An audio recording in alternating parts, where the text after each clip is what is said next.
नमस्कार दोस्तों, आपके अपने चैनल हमारे संस्कार में आपका बहुत बहुत स्वागत है। आज हम आपके लिए लेकर आए हैं माँ कालरात्रि की कथा। लेकिन उससे पहले अगर आप चैनल पर नए हैं और अभी तक चैनल को सब्सक्राइब नहीं किया है तो आप सभी से निवेदन है, प्लीज़ हमारे चैनल को सब्सक्राइब करें, वीडियो को लाइक करें, ज़्यादा से ज़्यादा शेयर करें ताकि इस कथा के श्रवण का लाभ और लोगों को भी मिल सके।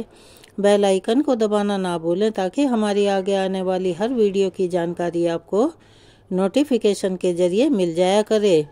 कमेंट्स बॉक्स में जय माता दी, हर हर महादेव लिखना ना भूलें। परम पिता परमेश्वर और माता रानी की कृपा आप सभी पर हमेशा बनी रहे। आपके ये छोटे छोटे से प्रयास हमारी काफ़ी मदद करते हैं, इसीलिए अपना सहयोग और प्यार हमें ऐसे ही प्रदान करते रहें। आज नवरात्रि के 7वें दिन माँ कालरात्रि का पूजन किया जाता है। इस दिन भक्तों का मन सहस्त्रार चक्र में स्थित होता है। ये दुष्टों का संहार करती हैं। इनका रूप देखने में अति भयंकर है, परंतु ये अपने भक्तों को हमेशा शुभ फल प्रदान करती हैं और उनकी रक्षा करती हैं, इसीलिए इन्हें शुभंकरी भी कहा जाता है। इनका रंग काला है और इनके 3 नेत्र हैं। माँ के लंबे लंबे केश खुले हुए हैं और गले में मुंडों की माला धारण करती हैं और ये हमेशा गधे पर सवार रहती हैं, यानी कि इनकी सवारी गर्दभ है। इनके नाम का उच्चारण करने मात्र से बुरी शक्तियां भयभीत होकर दुम दबाकर भाग जाती हैं। सबसे पहले आपको बताते हैं माँ कालरात्रि की पूजा की विधि के बारे में। माँ कालरात्रि की पूजा के लिए सुबह 4 बजे से लेकर 6 बजे तक का समय अति उत्तम माना गया है। इस दिन प्रातः जल्दी उठकर अपने रोज के कामों से निवृत्त होकर स्नान आदि करके माँ की पूजा के लिए लाल रंग के कपड़े पहन ले चाहिए। इसके बाद माँ के समक्ष दीपक प्रज्वलित करें। अब फल फूल मिष्ठान आदि जिसका भी आप भोग लगाना चाहते हैं उससे विधि विधान पूर्वक माँ कालरात्रि की पूजा करें। पूजा के समय मंत्रों का जाप करना चाहिए। उसके बाद में माँ कालरात्रि की आरती करनी चाहिए। जैसा कि हम अपनी सभी वीडियो में बताते हैं कि कोई भी व्रत रखने के बाद और कथा सुनने के बाद आरती करना अति अनिवार्य होता है। इस दिन काली चालीसा, सिद्ध कुंजिका स्तोत्र, अर्गला स्तोत्र आदि चीजों का पाठ करना अति शुभ माना जाता है। इसके अलावा सप्तमी की रात्रि में तिल के तेल या सरसों के तेल की अखंड ज्योति भी जलानी चाहिए। अगर बात करें माँ कालरात्रि के सिद्ध मंत्र के बारे में तो वो इस प्रकार है। ओम जयंती मंगला काली भद्रकाली कपालिनी दुर्गा क्षमा शिवा धात्री स्वाहा स्वधा नमोस्तुते। इस मंत्र का आप अपने समय के अनुसार और अपनी सुविधा के अनुसार जाप कर सकते हैं, लेकिन कम से कम 108 बार तो अवश्य ही कीजिएगा। अब माँ कालरात्रि के भोग की बात करते हैं। माँ कालरात्रि को गुड़ व हलवे का भोग लगाना अति उत्तम माना जाता है। ये उन्हें बहुत पसंद है और इससे वे अति शीघ्र प्रसन्न होती हैं और भक्तों की सभी मनोकामनाएं पूर्ण करती हैं और उन्हें डर भय से और कष्टों से छुटकारा दिलवाती हैं।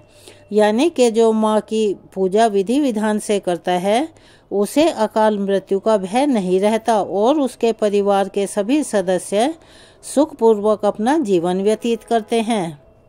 माँ दुर्गा के कुल 9 रूप होते हैं, जिसे कि पार्वती का स्वरूप माना जाता है, जिनकी पूजा नवरात्रि के 9 दिनों के दौरान विधि विधान पूर्वक की जाती है, जिनके नाम हैं शैलपुत्री, ब्रह्मचारिणी, चंद्रघंटा, कुष्मांडा, स्कंदमाता, कात्यायनी, कालरात्रि, महागौरी और सिद्धिदात्री। माँ कालरात्रि भी इन्हीं में से एक हैं, जिनकी पूजा नवरात्रि के 7वें दिन की जाती है, जिसे महासप्तमी भी कहा गया है।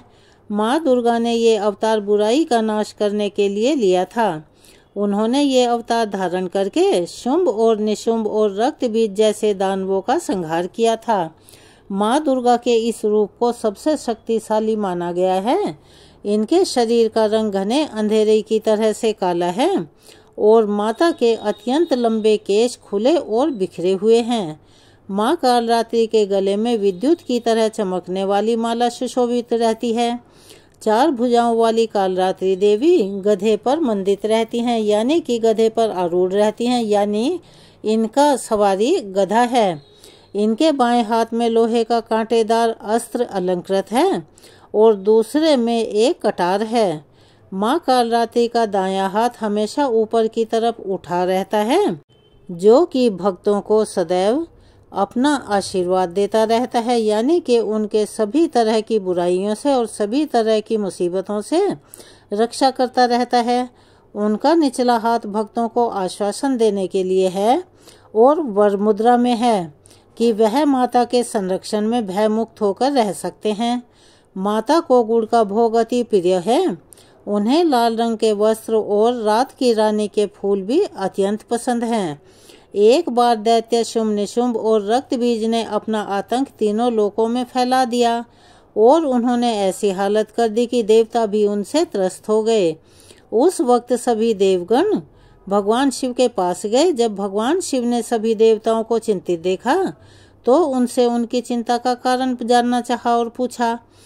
तब सभी देवताओं ने कहा, हे देवों के देव महादेव, शुंभ निशुंभ और रक्तबीज नाम के दानवों ने अपने उत्पात से हम सभी को परेशान कर रखा है।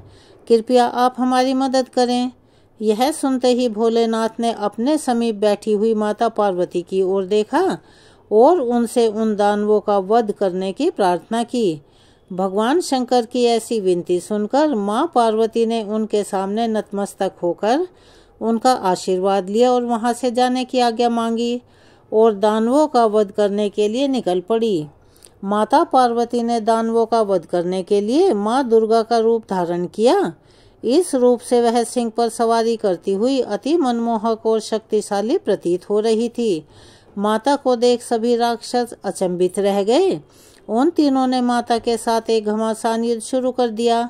दैत्यों ने अपना पूरा बल लगा दिया, परंतु माता के सामने वे नहीं टिक पाए। आदि शक्ति ने शुंभ और निशुंभ का वध कर दिया। इसके पश्चात माँ ने रक्त बीज के साथ युद्ध करना शुरू किया। रक्त बीज कोई मामूली दानव नहीं था। उसने कठोर तपस्या की थी और ब्रह्मा जी से अमर होने का वरदान मांग लिया था। ब्रह्मा जी ने उसे ये वरदान दिया था कि जब भी उससे कोई मारने का प्रयत्न करेगा तब उसके शरीर से निकली खून की हर बूंद जैसे ही धरती को स्पर्श करेगी, वैसे ही उसके जैसे अनेकों रक्त बीजों का जन्म हो जाएगा। इसी वरदान के अनुसार जैसे ही माता ने उस पर प्रहार किया, उसकी खून की बूंदें धरती पर गिरी और अत्यंत रक्त बीज प्रकट हो गए। उसी क्षण माता ने कालरात्रि का रूप धारण किया। माँ दुर्गा के शरीर से एक ऊर्जा का संचार हुआ और माँ कालरात्रि का जन्म हुआ। भले ही वो दानव अति शक्तिशाली था, परंतु माता से जीत पाने का सामर्थ्य उसके अंदर नहीं था। माँ कालरात्रि ने रक्त बीज को अपनी कटार से मार गिराया और जैसे ही उसके शरीर से खून बहने लगा तो उन्होंने उसका रक्त पी लिया। माँ कालरात्रि की पूजा सप्तमी के दिन करने के पीछे भी एक बहुत बड़ा कारण है। ऐसा माना जाता है और कहा जाता है कि 6 दिन देवी की पूजा करने के बाद 7वें दिन हमारा मन सहस्त्रार चक्र में स्थित होता है। इस चक्र में हमारा मन सबसे साफ और शुद्ध स्थिति में होता है। इस वक्त कालरात्रि की पूजा करने से हमें ब्रह्मांड की सभी सिद्धियों की प्राप्ति होती है और सारी आसुरी शक्तियां हमारे से दूर भाग जाती हैं। माँ कालरात्रि का आराधना मंत्र कुछ इस प्रकार से है, जिसके मात्र जाप करने से भक्तों की सभी मनोकामनाएं अवश्य पूर्ण होती हैं और अतिशीघ्र पूर्ण होती हैं। ओम देवी कालरात्राय नमः। इसका अर्थ है कि ओम के समान निर्विकारी माँ कालरात्रि दुख रूपी अंधकार का नाश करने वाली हैं। दुष्टों व राक्षसों का अंत करने वाली माँ हम सबका कल्याण करें। देवी दुर्गा का यह कालरात्रि स्वरूप शुभ फल देता है, इसीलिए इन्हें माँ शुभांकरी भी कहा जाता है। माँ कालरात्रि के ब्रह्मांड के समान गोल नेत्र हैं। अपनी हर सांस के साथ माँ की नासिका से अग्नि की ज्वाला निकलती है। अपने 4 हाथों में खड्ग, लोहे का अस्त्र, अभय मुद्रा और वर मुद्रा धारण किए हुए हैं। माँ अपने वाहन गर्दभ पर हमेशा सवार रहती हैं। माँ दुर्गा का यह अति शक्तिशाली रूप हमें यह सिखाता है कि बुराई कितनी भी शक्तिशाली क्यों न हो, परंतु उसे अच्छाई के आगे घुटने टेकने ही पड़ते हैं। जो भी भक्त सच्चे मन से भक्ति भाव से माँ की पूजा करेगा, माँ किसी न किसी रूप में अवतरित होकर उसके जीवन से सभी बुराइयों का, कष्टों का और समस्याओं का अवश्य ही नाश करेंगी। यह थी माँ कालरात्रि की कथा। अब हम आपको सुनाने जा रहे हैं महिषासुरमर्दिनी स्तोत्र का हिंदी अनुवाद। पर्वत राज हिमालय की पुत्री, पृथ्वी को आनंदित करने वाली, संसार को हर्षित रखने वाली, नंदीगण से नमस्कार की जाने वाली, गिरि श्रेष्ठ विंध्याचल के शिखर पर निवास करने वाली, भगवान विष्णु को प्रसन्न रखने वाली, इंद्र से नमस्कृत होने वाली, भगवान शिव की पत्नी के रूप में प्रतिष्ठित, विशाल कुटुंब वाली और ऐश्वर्य प्रदान करने वाली, हे भगवान शिव की प्रिय पत्नी महिषासुरमर्दिनी पार्वती, आपकी जय हो, जय हो, जय हो। देवराज इंद्र को समृद्धशाली बनाने वाली, दुर्धर तथा दुर्मुख नामक दैत्यों का विनाश करने वाली, सर्वदा हर्षित रहने वाली, तीनों लोकों का पालन पोषण करने वाली, भगवान शिव को संतुष्ट रखने वाली, पाप को दूर करने वाली, घोर गर्जन करने वाली, दैत्यों पर भीषण कोप करने वाली, मदांधों के मद का हरण कर लेने वाली, सदाचार से रहित मुनिजनों पर क्रोध करने वाली और समुद्र की कन्या महालक्ष्मी के रूप में प्रतिष्ठित, हे भगवान शिव की प्रिय पत्नी महिषासुरमर्दिनी पार्वती, आपकी जय हो, जय हो, जय हो। जगत की माता स्वरूपिणी, कदम्ब वृक्ष के वन में प्रेम पूर्वक निवास करने वाली, सदा संतुष्ट रहने वाली, हास परिहास में सदा रत रहने वाली, पर्वतों में श्रेष्ठ ऊंचे हिमालयों की चोटी पर अपने भवन में विराजमान रहने वाली, मधु से भी अधिक मधुर स्वभाव वाली, मधु कैटभ का संहार करने वाली, महिष को विदीर्ण कर डालने वाली और रास क्रीड़ा में मग्न होने वाली, हे भगवान शिव की प्रिय पत्नी महिषासुरमर्दिनी पार्वती, आपकी जय हो, जय हो, जय हो। गजाधिपति के बिना सूंड के धड़ को काट काट कर सैकड़ों टुकड़े कर देने वाली, सेनाधिपति चंडमुंड नामक दैत्यों को अपने भुजदंड से मार मार कर विदीर्ण कर देने वाली, शत्रुओं के हाथियों के गंड स्थल को भग्न करने में उत्कट पराक्रम से संपन्न कुशल सिंह पर आरूढ़ होने वाली, भगवान शिव की प्रिय पत्नी महिषासुरमर्दिनी पार्वती, आपकी जय हो, जय हो, जय हो। रणभूमि में मदोन्मत्त शत्रुओं के वध से बड़ी हुई अदम्य तथा पूर्ण शक्ति धारण करने वाली, चातुर्यपूर्ण विचार वाले, लोगों में श्रेष्ठ और गंभीर कल्पना वाले, प्रमथाधिपति भगवान शंकर को दूत बनाने वाली, दूषित कामनाओं तथा कुत्सित विचारों वाले, दुर्बुद्धि दानवों के दूतों से न जानी जा सकने वाली, हे भगवान शिव की प्रिय पत्नी महिषासुरमर्दिनी पार्वती, आपकी जय हो, जय हो, जय हो।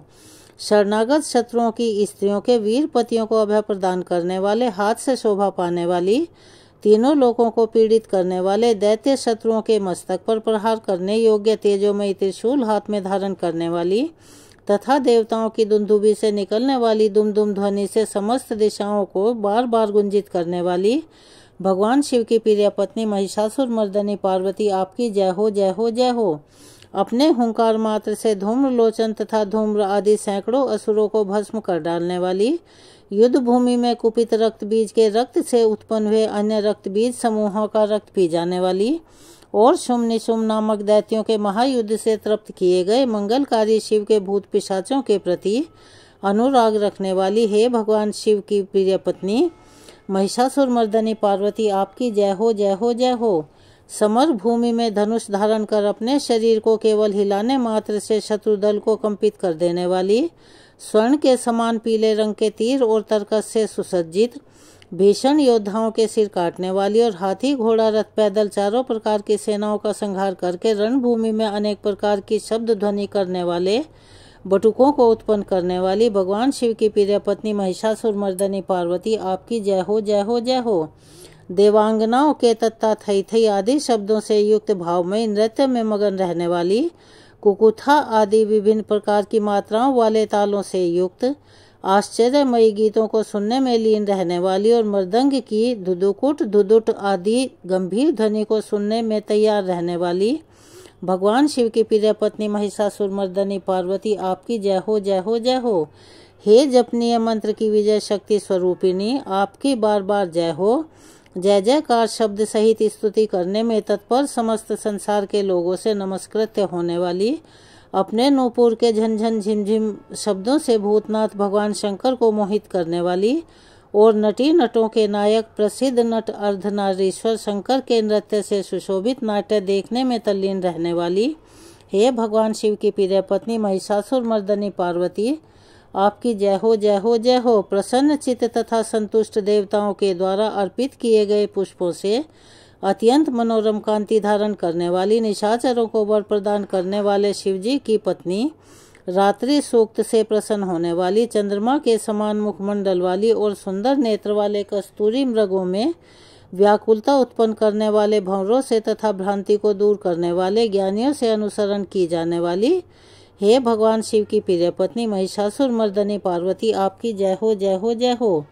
महनीय महायुद्ध के श्रेष्ठ वीरों के द्वारा घुमावदार तथा कलापूर्ण ढंग से चलाए गए भालों के युद्ध के निरीक्षण में चित्त लगाने वाली, कृत्रिम लताग्रह का निर्माण कर उसका पालन करने वाली, स्त्रियों की बस्ती में झिल्लिक नामक वाद्य विशेष बजाने वाली, भिल्लिनियों के समूह से सेवित होने वाली और कान पर रखे हुए विकसित सुंदर रक्तवर्ण तथा श्रेष्ठ कोमल पत्तों से सुशोभित होने वाली, हे भगवान शिव की प्रिय पत्नी महिषासुर मर्दनी पार्वती, आपकी जय हो जय हो जय हो। सुंदर दंत पंक्ति वाली, स्त्रियों के उत्कंठापूर्ण मन को मुग्ध कर देने वाले, कामदेव को जीवन प्रदान करने वाली, निरंतर मद चूते हुए गंड स्थल से युक्त मदोन्मत गजराज के सदृश मंथर गति वाली और तीनों लोकों के आभूषण स्वरूप चंद्रमा के समान कांति युक्त सागर कन्या के रूप में प्रतिष्ठित, हे भगवान शिव की प्रिय पत्नी महिषासुर मर्दनी पार्वती, आपकी जय हो जय हो जय हो। कमल दल के सदृश वक्र निर्मल और कोमल कांति से परिपूर्ण, एक कला वाले चंद्रमा से सुशोभित, उज्ज्वल ललाट पटल वाली, संपूर्ण विलासों और कलाओं की आश्रयभूत मंद गति तथा क्रीड़ा से संपन्न राजहंसों के समुदाय से सुशोभित होने वाली और भंवरों के सदृश काले तथा सघन केशपाश की चोटी पर शोभायमान मोलश्री पुष्पों की सुगंध से भ्रमर समूहों का आकृष्ट करने वाली, हे भगवान शिव की प्रिय पत्नी महिषासुर मर्दनी पार्वती, आपकी जय हो जय हो जय हो। आपके हाथ में सुशोभित मुरली की ध्वनि सुनकर बोलना बंद करके लाज से भरी हुई, कोकिला के प्रति प्रिय भावना रखने वाली, भंवरों के समूहों की मनोहर गुण से सुशोभित पर्वत प्रदेश के निकुंजों में विहार करने वाली और अपने भूत तथा भिल्लिनी आदि गणों के नृत्य से युक्त क्रीड़ाओं को देखने में सदा तल्लीन रहने वाली, भगवान शिव की प्रिय पत्नी महिषासुर मर्दनी पार्वती, आपकी जय हो जय हो जय हो। अपने कटी प्रदेश पर सुशोभित पीले रंग के रेशमी वस्त्र की विचित्र कांति से सूर्य की प्रभा को तिरस्कृत कर देने वाली, सुमेरु पर्वत के शिखर पर मदोन्मत गर्जना करने वाले हाथियों के गंड स्थल के समान वक्ष स्थल वाली और आपको प्रणाम करने वाले देवताओं तथा दैत्यों के मस्तक पर स्थित मणियों से निकली हुई किरणों से प्रकाशित, चरण नखों में चंद्रमा सदृश कांति धारण करने वाली, हे भगवान शिव की प्रिय पत्नी महिषासुर मर्दनी पार्वती, आपकी जय हो जय हो जय हो। हजारों हस्त नक्षत्रों को जीतने वाले और सहस्त्र किरणों वाले भगवान सूर्य की एकमात्र नमस्करणीय, देवताओं के उद्धार हेतु युद्ध करने वाले, तारकासुर से संग्राम करने वाले तथा संसार सागर से पार करने वाले, शिवजी के पुत्र कार्तिकेय से प्रणाम की जाने वाली और राजा सूरत तथा समाधि नामक वैश्य की सविकल्प समाधि के समान समाधियों में सम्यक जपे जाने वाले मंत्रों में प्रेम रखने वाली, हे भगवान शिव की प्रिय पत्नी महिषासुर मर्दनी पार्वती, आपकी जय हो जय हो जय हो। हे करुणामयी कल्याणमयी शिवे, हे कमल वासिनी कमले, जो मनुष्य प्रतिदिन आपके चरण कमल की उपासना करता है उसे लक्ष्मी का आश्रय क्यों नहीं प्राप्त होगा। हे शिवे, आपके चरण ही परम पद हैं। ऐसी भावना रखने वाले मुझ भक्त को क्या क्या सुलभ नहीं हो जाएगा, अर्थात सब कुछ प्राप्त हो जाएगा। हे भगवान शिव की प्रिय पत्नी महिषासुर मर्दनी पार्वती, आपकी जय हो जय हो जय हो। स्वर्ण के समान चमकते घड़ों के जल से जो आपके प्रांगण की रंगभूमि को छिड़काव करके उसे स्वच्छ बनाता है, वह इंद्राणी के समान विशाल वक्ष स्थलों वाली सुंदरियों का सानिध्य सुख अवश्य ही प्राप्त करता है। हे सरस्वती, मैं आपके चरणों को ही अपनी शरण स्थली बनाऊं, मुझे कल्याणकारक मार्ग प्रदान करो। हे भगवान शिव की प्रिय पत्नी महिषासुर मर्दनी पार्वती, आपकी जय हो जय हो जय हो। स्वच्छ चंद्रमा के सदृश सुशोभित होने वाले आपके मुखचंद्र को निर्मल करके जो आपको प्रसन्न कर लेता है, क्या उसे देवराज इंद्र की नगरी में रहने वाली चंद्रमुखी सुंदरियां सुख से वंचित रख सकती हैं। भगवान शिव के सम्मान को अपना सर्वस्व समझने वाली हे भगवती, मेरा तो यह विश्वास है कि आपकी कृपा से क्या क्या सिद्ध नहीं हो जाता। हे भगवान शिव की प्रिय पत्नी महिषासुर मर्दनी पार्वती, आपकी जय हो जय हो जय हो। हे उमे, आप सदा दीन दुखियों पर दया का भाव रखती हैं, अतः आप मुझ पर कृपालु हमेशा बनी रहें। हे महालक्ष्मी, जैसे आप सारे संसार की माता हैं, वैसे ही मैं आपको अपनी भी माता समझता हूँ। हे शिवे, यदि आपको उचित प्रतीत होता हो तो मुझे अपने लोक में जाने की योग्यता प्रदान करें। हे देवी, मुझ पर दया करो। हे भगवान शिव की प्रिय पत्नी महिषासुर मर्दनी पार्वती, आपकी जय हो, जय हो, जय हो। जो मनुष्य शांत भाव से पूर्ण रूप से मन को एकाग्र करके तथा इंद्रियों पर नियंत्रण करने एवं पूर्वक प्रतिदिन इस स्तोत्र का पाठ करता है, भगवती महालक्ष्मी उसके यहाँ सदा विराजमान रहती हैं और उसके बंधु बांधव तो क्या, शत्रुजन तक भी सदा उसकी सेवा में तत्पर रहते हैं। यहाँ पर महिषासुरमर्दनी स्तोत्र का हिंदी अनुवाद संपूर्ण होता है। महिषासुरमर्दनी स्तोत्र में इतनी शक्ति है कि इसकी उपासना से माँ दुर्गा हर कष्ट हर लेती है। श्री महिषासुरमर्दनी स्तोत्र का पाठ करने वाला कभी निर्धन नहीं रहता, अर्थात उसका घर धन धान्य से भरा रहता है। श्री महिषासुरमर्दनी स्तोत्र का पाठ करने से सभी मनोकामनाएं अति शीघ्र पूरी होती हैं। जो मनुष्य श्री महिषासुरमर्दनी स्तोत्र का जाप कर माँ दुर्गा की स्तुति करता है, उसे जीवन के सभी संकटों से अति शीघ्र मुक्ति मिलती है। श्री महिषासुरमर्दनी स्तोत्र से मनुष्य को सभी प्रकार की सुख शांति समृद्धि मिलती है और उसकी मनोकामनाएं पूर्ण होती हैं। अगर आप हमारे चैनल पर नए हैं और अभी तक चैनल को सब्सक्राइब नहीं किया है तो प्लीज़ चैनल को सब्सक्राइब करें, वीडियो को लाइक करें, ज़्यादा से ज़्यादा शेयर करें। कमेंट्स बॉक्स में जय माता दी, हर हर महादेव लिखना ना भूलें।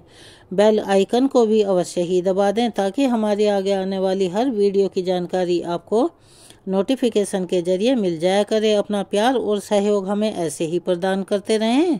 धन्यवाद।